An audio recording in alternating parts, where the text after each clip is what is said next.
Hey everyone, Oscar Fock here. I'm actually just going to do a update of my wine cellar. It's been what, a couple of years now I think. So I've drunk out a couple bottles, I've bought a lot more bottles, and I just actually over the Christmas break reorganized everything. So I've got about 800 bottles here in the cellar right now. What have I got here? As I think I mentioned before, I've started off with this side over here is Napa. So, there's 3 or 4, 5 maybe regions that I really like. Napa being probably my favorite. Particularly Napa Cab is a big favorite of mine. And these are just the wineries that I really like. I've got some Schaefer, Hillside Select's a big favorite of mine. Bryan Family, Pritchard Hill's an area of Napa that I really enjoy. I've got some Chapelet from Pritchard Hill, some Bryan Family. And then it's Constant. I was actually at the Constant Winery. This is their 100 point 2013 cab. I was there in March in Napa, literally days before the epidemic and the shutdown. So I was lucky enough to be there and do a full wine tasting when I was there. Actually, I was at Bryant as well. I went to Bryant and Constant over the period. So another wine I really enjoy is Dominus. Some more of Schaefer's second label, what they call the 1.5, and then some famous special selection over there, which I really like. And then again here, so I've got some of the other things: Joseph Phelps Insignia, Philip Togny, Morlaix, which is an amazing wine, Foreman Vineyards, and a whole bunch of stuff that I really like. Here's Duckhorn's 3 Palm Vineyard, which is their flagship wine. That's an incredible vineyard. It's this huge vineyard where they make this particular Merlot, which is their best Merlot. And in the center of the vineyard are these 150 foot palm trees. That's a cluster of 3 palm trees, and it's just a beautiful area. And then moving on here, I'm trying to keep this video a little short. Northern California, Ridge is a big favorite of mine. I've got some of the Montebello, which I really love. Their Cabernet, which is their Baby Bello. The 2010 was a huge vintage for that particular wine. And then the Gizmo, which is their flagship, Zinfandel. I've got a Magnum here of 2012 Montebello too. And then what else we got there? Then we moved down to Washington State, another big favorite of mine, Andrew Wool. I enjoy Woodward Canyon, a little bit of that. K Vintners. This is the Powerline Syrah over there. Is the one that I think came first or second for Wine Spectator's top 100 wines of, I think it was 2019. And then Cool Cedar Creek, of course, beautiful 100 point wine over here. Big favorite of mine there. Pedestal. And then moving down here, I'm not a huge Pinot Noir fan, but I've got a little bit of wine from Oregon, Cameron Abbey Ridge, which is a bit of a cult Pinot, which I really like. And then we move into my second favorite area, which would be Italian wines. I'm a huge fan of Super Tuscans. Tignanello is one of my favorites, and I've got 9 years of a 10-year vertical, 3 bottles of each, which I'm aging. Haven't started yet, but I start with the 2009, and then I've just gotten my latest allocation of the 2017. And then continue with the Super Tuscan theme, Ornellaia. I absolutely love Ornellaia. I've got about 7 years. This is the 2010, which was the 25th anniversary of Ornellaia. So I've got about 7-year vertical of that. I've got a little bit of Cellar, a bit of Sassicaia, Siepi, which is another nice one. 2016 was a fantastic vintage in Tuscany. And then probably one of my favorite of all times, actually a bit more than the Antinori Tignanello, is the Antinori Guido El Tasso. The Tignanello is a blend of Sangiovese, I think it's Merlot or Cabernet Franc actually. But this is a pure Bordeaux blend. So this is Cabernet Sauvignon, Merlot, and Cabernet Franc, which is also by Antinori, and an absolute love of mine. This is a phenomenal wine. The 09's getting close to being drinking ready. And then we move down in a bit more of Super Tuscans to the bottom. Cronolo. 2011 was Cronolo's really fantastic year from Tenuta Sette Ponti. And so, you know, that was a good one. The 11s should be doing pretty well right now. A little bit of Ilfano on the top there. And then we move into my Brunellos. I've got some 06s, a bunch of 07s, an 07 Reserva, and then I'm moving to my 8s. This is probably my flagship Brunello, which is the 2008 Reserva of Bondi Isanti. And so that'll be a little ways away, but that should be fantastic. The Constanti is wonderful. The 2010 was a good year for Brunello. And then I moved down into the Gaias, my Nebbiolos over here. Gaia Spurs, which is the Langi, not actually a Barolo. The Gaia Spurs is my favorite Gaia wine. I've got some 07 and some 2011. And then some Ilha Grasso Barolo. I don't love Barolo, but I do enjoy Ilha Grasso. I've got a few vintages over there, a couple of bottles of that. Then a bit of Chianti and some Northern Amarone in Italy. And then I'll move on over here to a little bit of Australia. I'm not a huge Australian fan of Australian wine, particularly the Shiraz, but I do like the Almond Ra by Ben Glaser. So I have about 6 vintages of that. It's sort of a Bordeaux style of making Syrah. Started off with this over here, which is the Penfolds Grange. I have 1 bottle of that, 2014. Actually, I had a few bottles of it, and I drank it out recently, a couple of years back. Here's the 95, and then I actually had it with the Henschke Hill of Grace 95 as well. And those were wonderful, wonderful wines. And then I had also, I think it's a 90, what is this, a 98, a 2000? What was that? That was a 2001. And so these are just some of the, as I mentioned in my video before, these are just some of the great wines I've had in my cellar, which I drank out. Some of my highlights here would be the Heights, the Joel Heights Cabernet, the 85 Heights, which is a big one. Some earlier Dominos, some Chateau La Mission, Haut-Brion, which is fantastic. One of the first years of Cellar, which I was lucky enough to have, some early Harlan.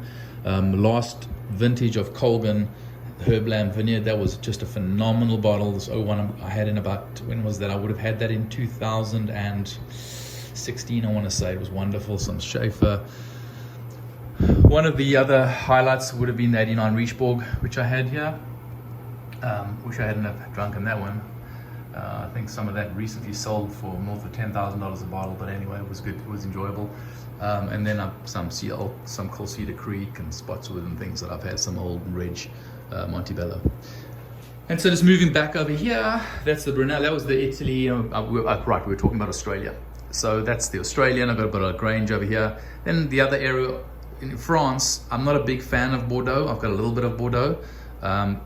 The little bit of Bordeaux I have over here, a couple of 05s for the Chateau Roussel and the Chateau Lanessan. And I've got a bit of the Julie. But when it comes to France, really it's Chardonnay de Pape. I've got a couple of other Bordeaux which are quite nice. I've got a Haut-Brion, an 06 Haut-Brion. I've got some Smith Haute Lafitte. And these guys over here, their second label is this bottle over here, La Chapelle de la Mission Haut-Brion. So that's new. It'll be there for. So I don't have a lot of Bordeaux. Bordeaux is not my favorite area in France. For me, it's really Chardonnay de Pape and really Southern Rhone. I like Côte de Rhone. Chateau de Beaucastel is something I really enjoy, and I've got a bit of a vertical going over here. I've got 5 vintages of that. And then, of course, Clos de Papes is another one I really like. A couple of fantastic years over here. 2016, 17, 13 too actually were fantastic years for Chateau Neuf de Pape. A little bit of Xavier, his X, which is a great wine. A couple of odds and ends, a bit of Gigondas, Côtes de Rhone, and that sort of thing. This is really where I really prefer. I prefer the Syrah, the more Verde, the Grenache that comes out of southern France, rather than the Cabernet and the Bordeaux style, the Cabernet and the Merlot that they make.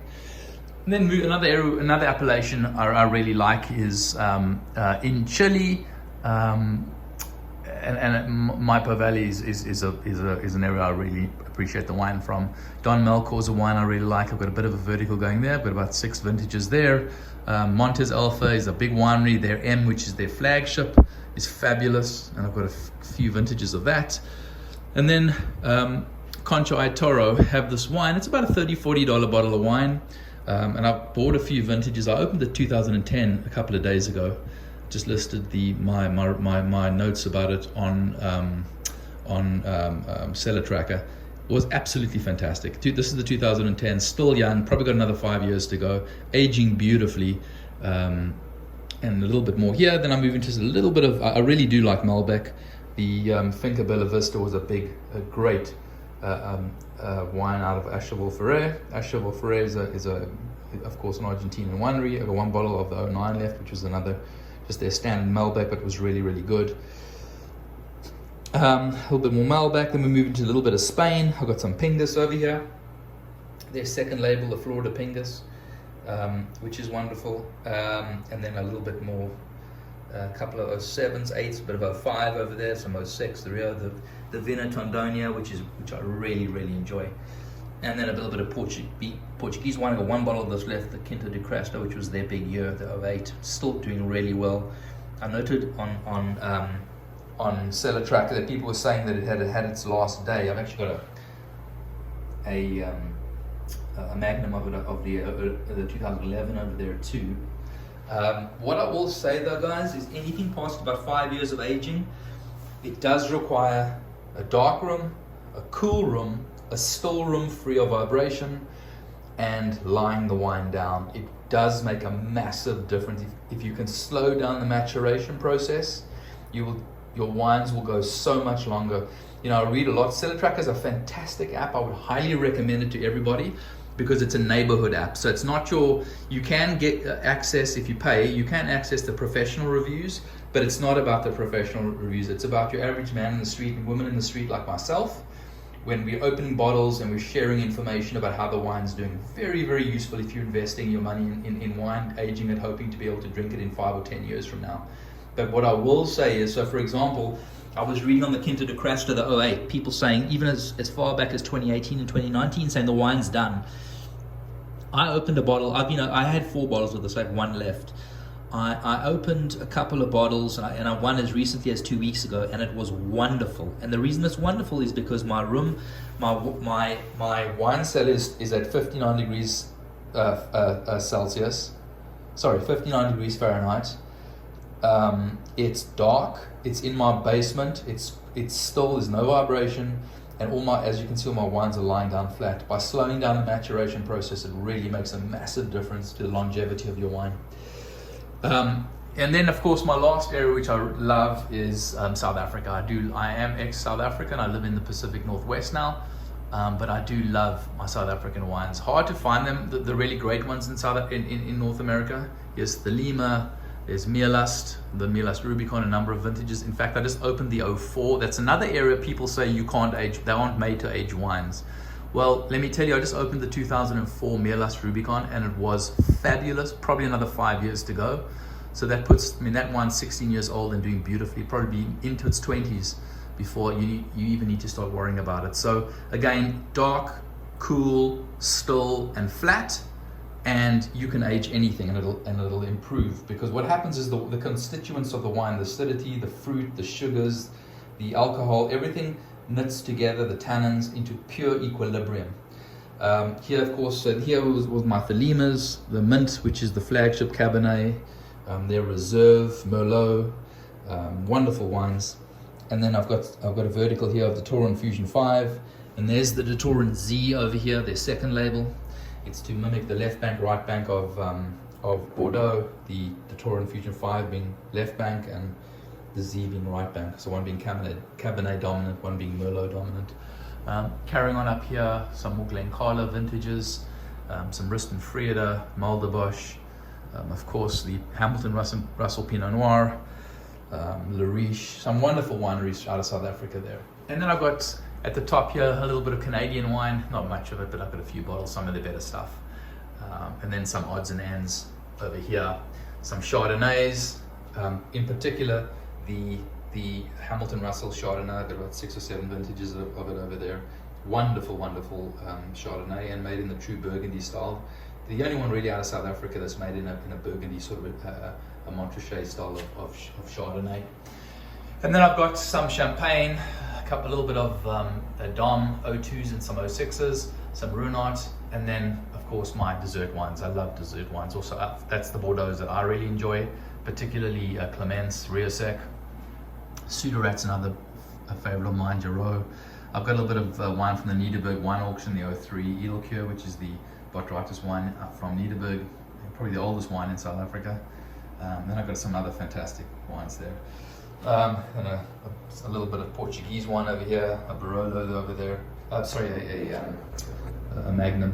And then the most expensive bottle I ever bought. I've spent $40,000 on that bottle at a function in Las Vegas.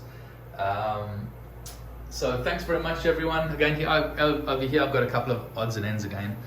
Some of the greater wines. I mentioned the Bordeaux up there. Some of my favorite Napas, but I've got one-offs left. Grace Family, some Capsandia 05. The Vine Hill Ranch 2016 was a knockout bottle of wine. I've got that. I actually drank this with the winemaker at the estate in March. That was another wonderful experience. And this is the Poetry by Cliff Leddy. And yeah, some odds and ends here, some other great wines. Thanks very much for listening, everybody. And then, down here, just before I go, I've got all my cigars in my tupperdoors over here. I've got some more cigars in here. I've got about 500 cigars from Nicaragua, Cuba, Dominican Republic, some over there. And then what I have in here is one of the 2006 limited edition from Cohiba. Thanks, everyone. Have a great day.